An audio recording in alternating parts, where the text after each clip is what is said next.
Hello everyone, कैसे आप सभी लोग। तो पार्ट 1 मैंने यूट्यूब पर चढ़ा दिया है।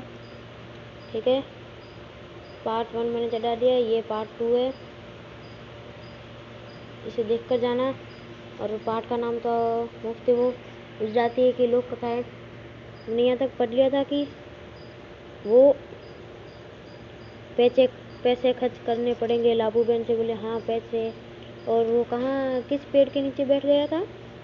बरगद के पेड़ के नीचे बैठ गया और सोचने लगा क्या करूं, मैं क्या करूं, ऐसे सोचने लगा। तो चलो, हमने यहाँ तक तो पढ़ लिया था, क्लियर। आगे पढ़ते। मगर नारियल खाने के लिए जी ऐसा ललचाया कि वे जल्दी घर वापस लौटकर लाबूबेन से बोले, अच्छा मैं बाजार तक हो आता हूँ, पता तो चले कि नारियल आजकल कितने में बिक रहे हैं। उसने कहा कि नारियल कितने के रुपए हुए, कितने भाव हो गए। वो बाजार गया पूछताछ करने के लिए।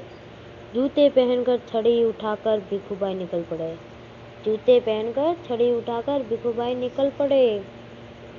बाजार में लोग अपने अपने कामों में लगे थे। भिखूभाई ने इधर उधर कुछ देखा, उधर कुछ उठाया और दाम पूछा।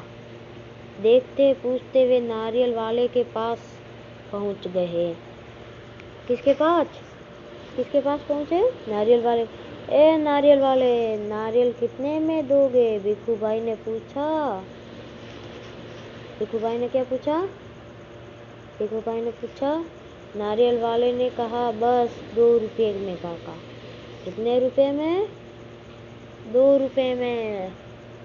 बस 2 रुपये में? भिखूभाई ने आंखें फैलाकर कहा बहुत ज्यादा है, 1 रुपया में दे दो। कितने रुपये में? 1 रुपये में दे दो। नारियल वाला ने कहा ना जी ना, 2 रुपये सही दाम ले लो, यहाँ छोड़ दो। ठीक है ठीक है। भिखूभाई बड़बड़ाए। ये रहे भिखूभाई, ठीक है, और ये नारियल वाला, ठीक है। भिखूभाई बड़बड़ाए, अच्छा तो बताओ 1 रुपये में कहाँ मिलेगा? नारियल वाले ने कहा यहाँ से थोड़ी दूर जो मंडी है वहाँ शायद मिल जाएगा। 100 भिखूभाई उसी सम तरफ चल पड़े। चलो देख लेते हैं, वे अपने आप से बोले। टहलने। कहाँ? टहलने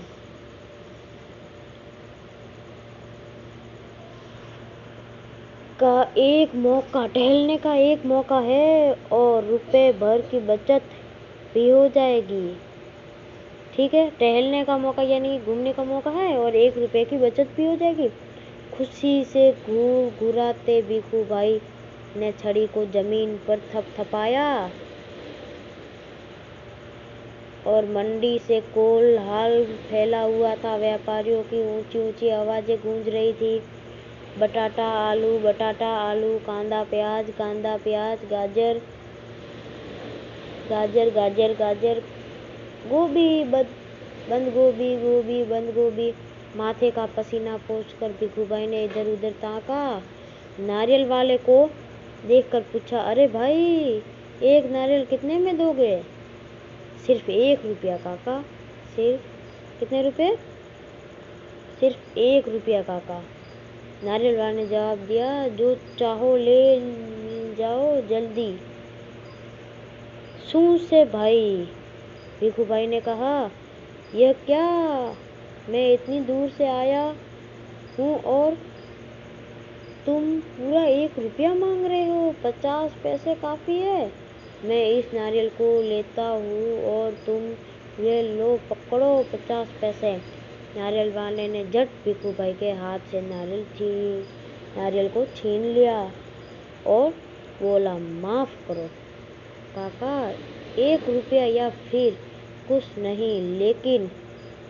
लेकिन भिखूभाई का निराश चेहरा बोला, बंदरगाह पर चलो जाओ, हो सकता है वहाँ तुम्हें 50 पैसे में मिल जाए। कितने रुपए में, सॉरी कितने पैसे में, 50 पैसे में। भिखू भाई अपनी छड़ी से टैक लगा कर सोचने लगे, आखिर 50 पैसे तो पूरे 50 पैसे है, वैसे भी मेरी टांगे भी अभी भी दम है। पैरों को घसीटते हुए भिखू भाई चलने लगे। हर 2 कदम पर रुककर जेब में से बड़ा सफ़ेद रुमाल निकालकर वे अपना पसीना पोंछते। सागर के किनारे वह नाव वाला बैठा था, उसके सामने 2-4 नारियल पड़े थे। और एक नारियल कितने में देंगे, भिखू भाई ने पूछा और कहा, ये तो काफ़ी अच्छे दिखते हैं काका, यह कोई पूछने वाली बात है, केवल 50 पैसे। 50 पैसे, नाव वाले ने कहा। कितने, 50 पैसे हैं। 50 पैसे, भिखू भाई मानो हैरानी है, हक्के बक्के हो गए। इतनी दूर से पैदल आया हूँ, इतना थक गया हूँ, और तुम मुझे कहते हो 50 पैसे में मेरी मेहनत बेकार हो गई। ना भाई ना, 50 पैसे बहुत ज़्यादा है, मैं तुम्हें 25 पैसे दूंगा, यह लो रख लो। ऐसा कहते हुए भिखू भाई झुककर नारियल उठाने ही वाले थे। नाव वाले ने कहा, नीचे रख दो, मेरे साथ कोई सौदा वौदा नहीं चलेगा। थोड़ी देर बाद उसने भिखू भाई की ओर ध्यान से देखा, जरा ठंडे दिमाग से बोला, सस्ते में चाहिए, नारियल के बगीचे में चल जाओ, वहाँ ढेर सारे नारियल मिल जाएंगे मनपसंद दाम में। भिखू भाई ने फिर अपने आप को समझाया, इतनी दूर आया हूँ, अब बगीचे तक जाने में हर्ज ही क्या है। सच बात तो यह थी कि वे काफ़ी थक चुके थे, मगर 25 पैसे बचाने के ख्याल से ही उनमें फुर्ती आ गई।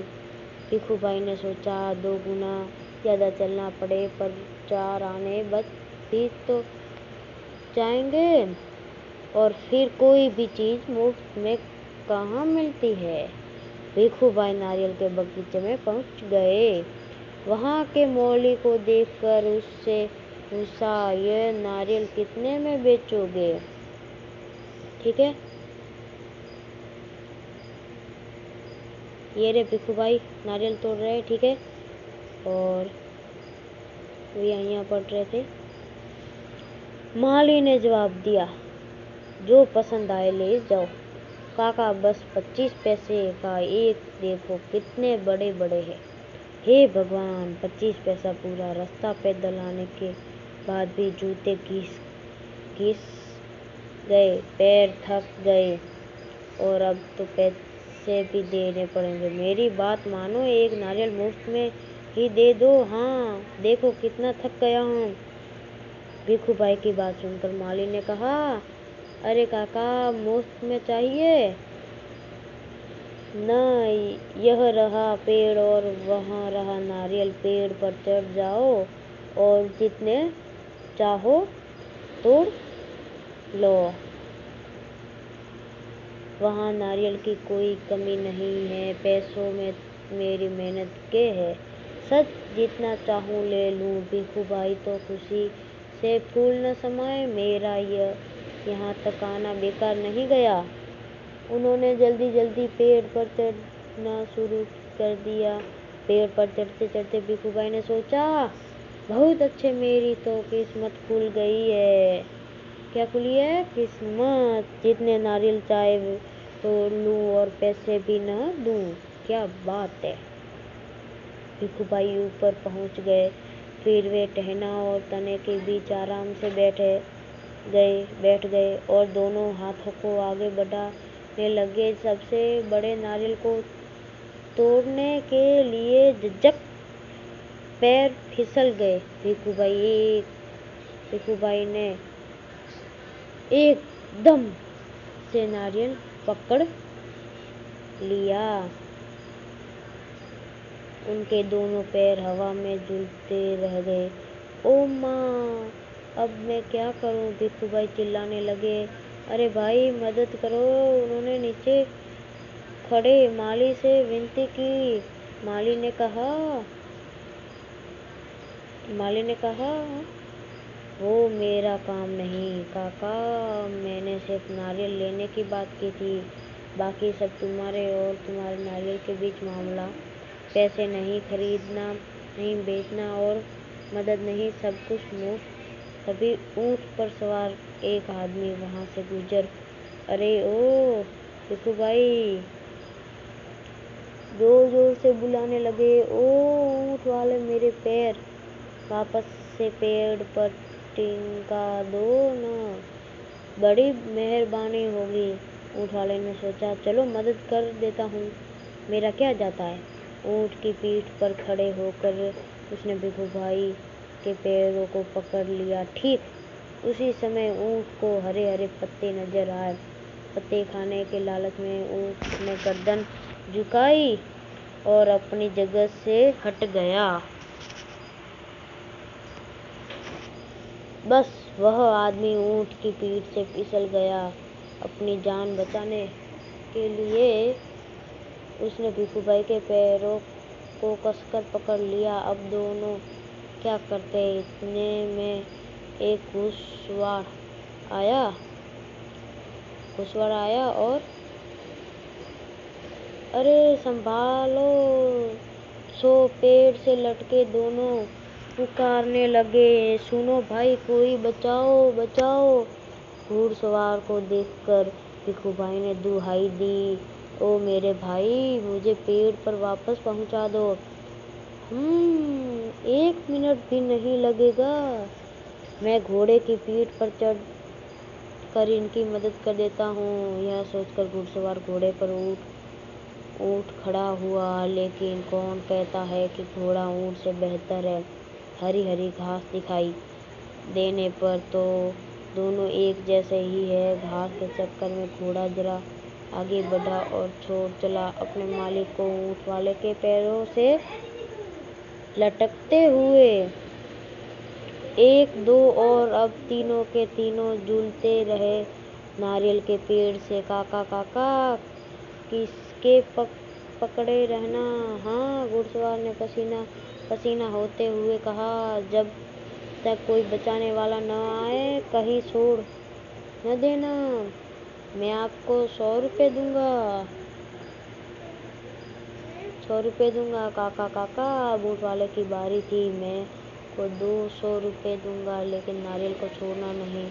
100 और 200, बाप रे बाप, 300 रुपये। भिखू भाई का सिर चकरा गया। इतना सारा पैसा। खुशी से अपने आदमी दोनों बाहों को फैलाए और नारियल गया हाथ से छूट। धड़ाम से तीनों जमीन पर गिरे, घुड़सवार, ऊँट वाले और भिखू भाई। भिखू भाई अपने आप को संभाल ही रहे थे कि एक बहुत बड़ा नारियल उनके सिर पर आ फूटा, बिल्कुल मुफ्त में। ममता पांडे, अनुवाद संध्या राव। संभला संभालो, यही हमारा पाठ का एंड होता है। ठीक है, हमने सारे पाठ पढ़ लिए मुफ्त। ठीक है, तो और इसके क्वेश्चन आंसर के हम वीडियो जल्दी यूट्यूब पर चढ़ाएंगे, तो आप चैनल को सब्सक्राइब करना, क्योंकि जल्दी आपके पास क्वेश्चन आंसर के वीडियो आ सके, और सब्सक्राइब करके जाना। ठीक है, थैंक यू, बाय।